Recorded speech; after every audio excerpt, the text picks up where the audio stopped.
Yosa, kembali lagi di Kako Anime. Dimana pada video sebelumnya ku katakan kepada kalian bahwa bukannya si Enji ini ya terlalu ember. Maksudku, bukankah buku-buku Ohara itu yang ada di Elbaf statusnya masih rahasia? Dan ya, ini adegan yang sangat anomali. Dan pada video kita kali ini, kita akan sedikit membahas anomali-anomali yang mungkin terjadi pada chapter kali ini. Dan salah satunya terkait mata Robin yang banyak orang bilang mirip dengan Imu.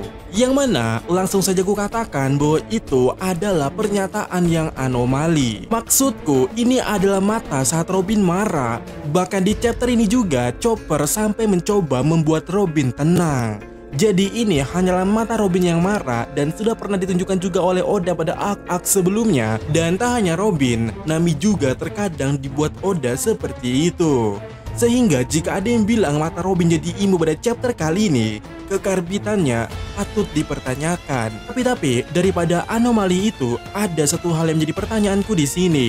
Pertanyaan sebenarnya adalah tentang buah iblis Robin dan juga Robin itu sendiri. Ya, berbicara The Demon of Robin, bukankah sangat make sense atau sangat mirip dengan Imu? Bahkan jika berbicara mural, ini kelihatan mirip tahu. Dan pertanyaanku lainnya di sini adalah, apakah ada alasan Oda Sensei membuat Robin marah yang berkemungkinan dia akan menggunakan atau mengeluarkan demon modenya dan berhadapan dengan Holy Knight? Maksudku, dari pertarungan ini nantinya apakah Imu akan dimention? Setidaknya itu dia yang kuharapkan dan apa yang menarik di sini. Tentu saja rahasia kekuatan daripada Holy Knight. Dan jika terus dikembangkan alur ini, tentu saja akan menarik. Karena sejauh ini ya, Demonio Fleur atau perubahan iblisnya Robin hanya sekedar perubahan secara visual. Teknik ini secara dasarnya hanyalah Gigante Fleur yang memakai skin collector.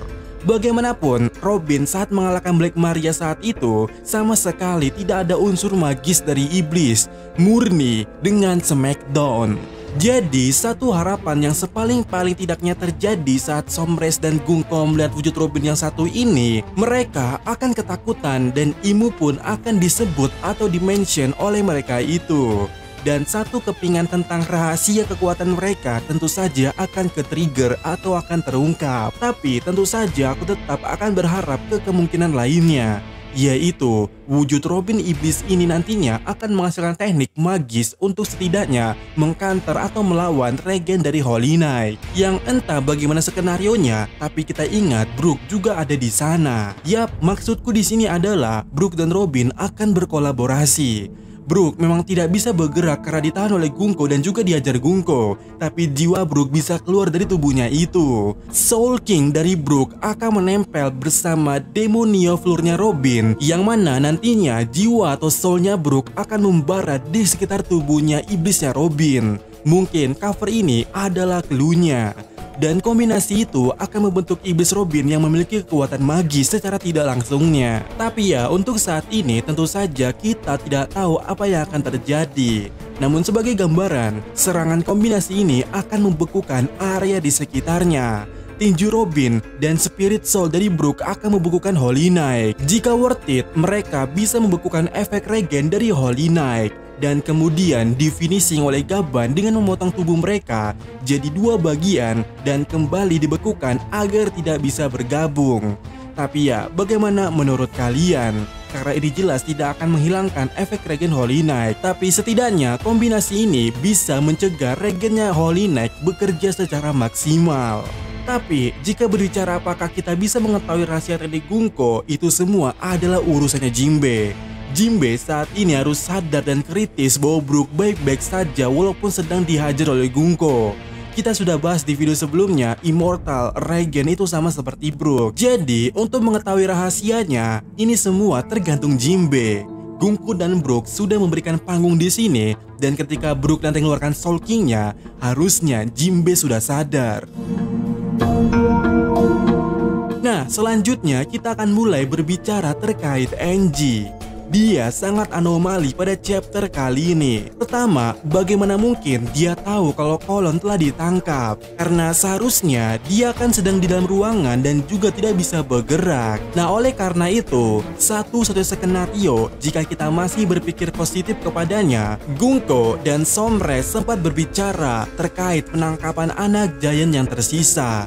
sehingga Killingham mendengarnya melalui denden musik, dan juga Angie yang mendengarnya karena mereka seruangan, dan Angie tahu kalau itu kolon dari ciri fisik yang mungkin dikatakan oleh Gunko. Sama kasusnya saat dia tahu kalau Saul telah KO melalui ucapannya Sombres. Tapi Oda tidak membuatkan scene-nya, jadi pernyataan ini masih 50-50. Namun daripada semua ini, yang paling aku tidak habis pikir itu adalah kenapa dia sampai membeberkan isi perpustakaan Elbaf kalau memuat buku-buku dari Ohara.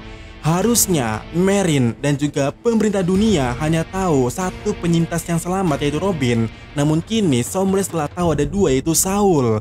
Selebihnya mereka tidak tahu apa-apa. Mereka seharusnya tidak tahu kalau buku-buku Ohara masih selamat dan tersimpan di Elbaf. Dan dengan Angie yang berkata demikian, ya apa sih, ember banget.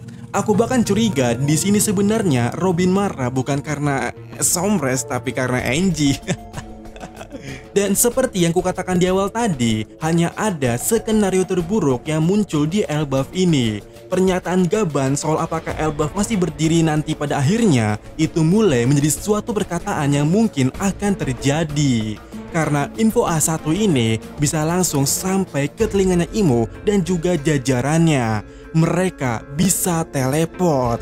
Jadi sudah bisa dipastikan beban di akal ini di Elbaf itu adalah Angie. Dia yang membuat anak-anak memikirkan hal yang mereka takutin, yang kemudian dimanfaatkan oleh Killingham dan menjadi monster yang rusuh yang merusak Elbaf sampai sejauh ini. Sekarang ucapannya yang membeberkan tentang buku Ohara berpotensi menghancurkan Elbaf pula. Ada Mbak Angie. Dan kemudian satu pertanyaan terakhir daripada diriku yang muncul di pikiranku adalah apakah pihak Imo akan benar-benar mengambil langkah drastis dengan all in ke Elbaf setelah mereka mengetahui informasi tersebut. Kita tahu ya bahwa Imo dan pemimpin dunia lainnya sangat menjaga rahasia besar mengenai sejarah yang telah tersembunyikan selama ini. Dan jika mereka sadar bahwa Elbaf sebenarnya sangat demikian, sangat memuat hal yang berpotensi menghancurkan tata negara mereka, itu tadi pertanyaannya, apakah mereka akan all in ke Elbaf? Karena saat ini Elbaf bukan sekedar lagi pulau yang dihuni oleh para giant, tetapi juga tempat yang bisa saja menyimpan banyak rahasia penting tentang sejarah yang selama ini disembunyikan oleh Joy Boy dan kawan-kawannya. Terlebih lagi, sebut saja trio monster Luffy, Zoro, dan Sanji belum menunjukkan aksi mereka yang sangat signifikan di arc kali ini.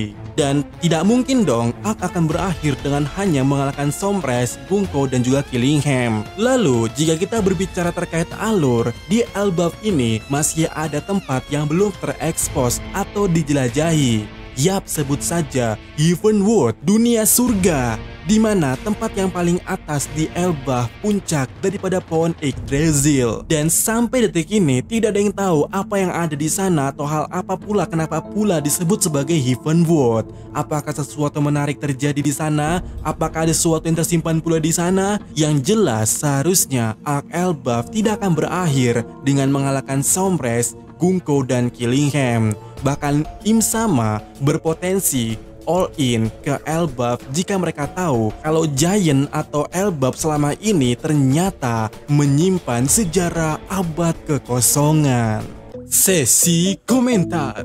Apakah kelompok Luffy tidak mendengar pengumuman Sombres? Ya, jika ditanya ya, menurut Killingham, setidaknya Elbaf ini memiliki beberapa titik transmisi yang tentu saja bagi siapapun yang memiliki transmisi tersebut, mereka pasti akan mendengarnya. Dan perlu kita ingat bersama-sama, sejatinya si Loki punya denden musi atau transmisi. Dan jika transmisinya mendapatkan sinyal dari Sombres atau Killingham, tentu saja kelompoknya Luffy yang ada di Underworld pasti mendengar pengumuman tersebut. Dan mungkin di chapter mendatang kita akan mengetahui atau kita akan melihatlah tindakan mereka dan juga respon mereka tersebut. Layak jadi panggungnya Jinbe, Robin, dan Brook melawan God Knight terlemah. Yap, sepertinya panggung kali ini harus dikuasai oleh Robin, Brook, dan Jinbe yang kebetulan mereka sudah berada di lokasi. Jadi mau tidak mau, semoga kali ini Jinbe tidak mengecewakan. Ternyata Gungko itu mayat. Ya hahaha. Siapa yang ngewaifuin mayat? Sejak bila? Sejak kapan dikonfirmasi kalau Gungko itu mayat? Jangan bilang deh ketipu sama judul chapter tapi isinya teori. Dan ya, sekian video kita kali ini. Sampaikan pendapat kalian dan mungkin kita akan bahas di sesi komentar di akhir video. Dan yap,